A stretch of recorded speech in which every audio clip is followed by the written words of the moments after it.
live in the dungeon. This is the Dream Warrior Review. I'm Kurt Thomas. I'm Strawn. And this is episode 86.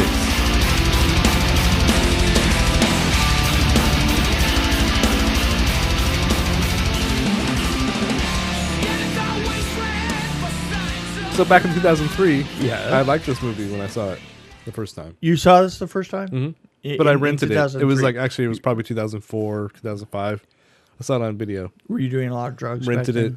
And I thought it was kind of slow, but I kind of enjoyed part of it. Kind of slow? And then I watched it now, and I thought the same thing. It was slow, but then I thought it kind of got interesting. About 45 minutes in, it got a little bit better for various reasons. But I didn't think it was... Okay, wait a minute. So it wasn't it wasn't at a 10 or an 8 or 5. What made the difference to you? Because I didn't see any difference, and I thought that I was going to die. I thought I was going to die of boredom watching this film. I can see all the good things about it. The acting was terrible. Yeah. The plot was pretty... Well, actually, this was based on a true story, supposedly. I mean, obviously, I had to embellish what really happened because the people that were involved didn't make it. Right. So you really can't... Okay. You can't really tell what exactly happened. So, you know... So, wait a minute. This is a story based on... nothing. So well, it's like the guy that cut his leg off when it got stuck in there, or arm. I don't remember if it was an arm or a leg. Remember the guy that got stuck and he cut his arm off, and they made a movie about it. I haven't seen it, but the you know what I'm talking about. It's the guy who gets caught in the rock. It was a couple years ago. Yeah. Okay. So that was another movie about nothing, basically. Yeah. But anyway, let's talk about this one. No, that wasn't because that guy survived, and in the end, told the story. We told the story. Yeah, this is a story about people getting in a boat. Yeah, that's all we know. They got in a boat. Well, they went scuba diving. We know that much. Yeah, they got in a boat. And I want to know what pictures they took, because if they showed the pictures they took, that would have been nice. If they actually found the camera, which they might not have. So they were in the water, they were in the water, they were in the water, they were in the water, they were in the water, they were in the water. So there's some things I like. They were in the water, they were in the water, and then they So this should have been an hour long. 10 minutes of them going through the boat, going in the water. And then what I liked about the movie, so I already told you what I don't like. The acting. Okay. There wasn't much of a story. The dialogue was bad. There's one thing that I do have to say, is the camera work at the beginning of it was so close and so jerky. Yeah. And it was kind of bizarrely close handheld up stuff, yeah.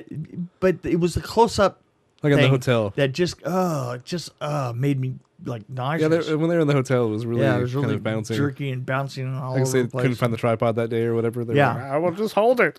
But anyway, so I liked when you get about 45 minutes in, they start turning on each other, and I like that part where like there's sharks swimming around them. Right. They kind of start they're getting beyond panicking. They're like yelling at each other. They're having an argument. Right. And then I don't remember when he got bit.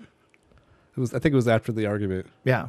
But anyway, so I like how that kind of worked out, and then I do like the fact that you don't really see the sharks. And one thing I really liked, you don't see the sharks most of the time, but then this is kind of towards the end. Yeah. You see the water, the camera kind of go under the water just a little bit. Right. And you see two sharks at first, then you see a whole bunch. Then you see a whole bunch of them. Yeah. So I like how they did that. And they used real sharks. So, I mean, they didn't go the Rennie Harlan route with Deep Blue Sea. They actually used real sharks. But no, I kind of liked, the actors were great. Now, I wanted to ask you a question. And I was so glad he died because he was such a horrible... that monologue, he was like, I'm gonna die. You know, I was like, just stop. There was nothing about this film that was. I think that you're really stretching it. Yeah. That there's anything in this film that is worth watching. If one of them survived, except for when he got bit. Yeah. For me, that was a definite uptick. Well, if she would have survived and told the story, but I would have been a lot more into this movie. Right. No, absolutely. So I see That's your point what I'm with saying is that we don't know anything about this because everybody dies, and basically for the entire run of it, they're in the water, and there's a little dialogue back and forth, and then eventually they wind up being Alpo. And but there was a hopelessness to it a little bit that I kind of liked. It was like Cargo, you know, where it was kind of slow paced and there wasn't much happening. Right. And it was pretty hopeless because everything he tried. You're comparing this to Cargo. Well, I'm not saying it was as good. Comparing this to Cargo. In what way? What's weird about this is I probably would rate this about the same as you, probably, but I still kind of like certain aspects. I don't know why you're defending it. This is a terrible movie. What's even sad is that I bought some more open water movies. I have DVDs over here. There's another one? I bought them because they were on sale, and I was like, I think I liked the first one. I don't remember. This is before we watched it, so. Wow, that's confusing. I know, it is confusing. That's my brain. Mm-hmm. That's how my brain works. Well, you're saying it works? Yeah, I can see right there. Open Water 2, Adrift. There was a question I wanted to ask. There were a couple of... Now, was that a prosthetic shark on a dolphin? I was wondering that myself. Yeah. I mean, literally. So maybe they didn't use real sharks. Somebody put a fin on a dolphin, fin or two on a dolphin, and everybody had a great time. So that's... But one thing, okay, they called him Flipper. They didn't really show the sharks, though, so maybe that's why. But they didn't really show the sharks. But that's one thing I liked about it, because you see these two people freaking out, and all you see is every once in a while something come up above the surface.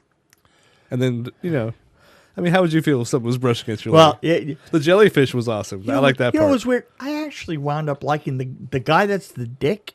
Yeah. That always plays a dick. Yeah. And this he plays a dick, and actually, Daniel Travis, right? Daniel Travis, yeah. The thing that I'm telling you is that towards the end, all I wanted to see was him again. Right. Because at least he was marginally interesting. He was one of the better actors for sure. He was the best actor out of everybody in that film, and he was pretty terrible in this one in general. But you know what? The thing is everybody else was so weak in this. Mm-hmm. I mean, very few films like this I was like, oh, please, if the sharks could get in there and take care of this for us right now, I would be so happy. I'm wondering if Ghost Shark would have been a better choice. Maybe it could have. It could have been. And I have no stories about this at all. Well, I would rate it. Okay, I'm just going to go ahead and rate it. I think I would probably give it a 1 if it wasn't for the things I liked. So I'd probably be around 1 point. Actually, I really like certain things, so I guess it kind of bumps up a little bit. So 1.7. I'm going to be honest. I'm at a 0.8. So I give it a 1.7, and you give it a 0.8. 0.8, right? And you know what? I thought we'd rate it the same. Wait a minute. Crazy. Here's the thing. That's an honest 0.8. Yeah. That's not like me trying to be hyperbolic or anything like that. Well, mine's pretty honest too, because I like some of the shots they used at the end, and I like how they turned on each other for a while, and then she kind of gave up. 0.8. So I like how they did that. But, whatever. The only thing that would have made it better is after she went down, have like a boat come by with like a searchlight. Oh, one of the things that would have made it better is if they were reading off of a Wheaties box, because that would have been better written. 0.8.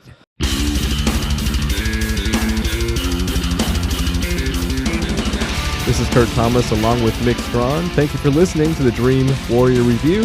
If you have any questions or just have feedback for our show, we welcome them at dreamwarriorreview@gmail.com. Of course, you can find us on Facebook and Twitter as well.